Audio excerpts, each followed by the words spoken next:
National highway પર માંડવાથી મોતાલી પાટિયા સુધીના માર્ગ પર છેલ્લા 10 દિવસથી સતત ભારે ટ્રાફિક જામ સર્જાઈ રહ્યો છે, જેના કારણે હજારો વાહન ચાલકો ભારે હાલાકી ભોગવી રહ્યા છે. ખાસ કરીને ભરૂચથી સુરત તરફ જવાના ટ્રેક પર સમસ્યા વધુ ગંભીર બની છે. સ્થાનિક સૂત્રો અનુસાર રોજના પીક અવર્સ દરમિયાન 3 કિલોમીટરથી વધુ લાંબી વાહનોની લાઈન લાગી જાય છે.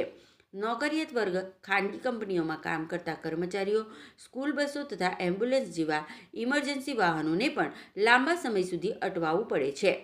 ટ્રાફિક જામના મુખ્ય કારણોમાં અંતિમ ટ્રેક પર નાના તેમજ મોટા વાહનોનો બેફામ પ્રવેશ, બાઇક ચાલકો માટે અલગ લેનની અછત અને રોડની સાઇડ પર લાંબા સમય માટે વાહનો પાર્ક થવાનું મહત્વપૂર્ણ કારણ ગણાવવામાં આવી રહ્યું છે. રોડ સાઇડ પાર્કિંગને કારણે માર્ગ સાંકડી બની જતા ટ્રાફિક વધુ ખોરવાય છે. ખાસ કરીને ભારે વાહનો જ્યારે અચાનક અટકે છે ત્યારે પાછળથી આવતા બાઇક અને કાર ચાલકો માટે અકસ્માતનો ખતરો વધે છે. સ્થાનિક રહેવાસીઓ અને નિયમિત વાહન ચાલકોનું કહેવું છે કે આ સમસ્યા હવે રોજે રોજની બની ગઈ છે. છતાં ટ્રાફિક પોલીસ અથવા હાઈવે પ્રશાસન દ્વારા કાયમી ઉકેલ માટે પૂરતી કાર્યવાહી થતી નથી. કેટલીક જગ્યાએ ટ્રાફિક નિયંત્રણના સાધનો, સંકેતો તથા પોલીસ કર્મીઓની અછત પણ જોવા મળે છે.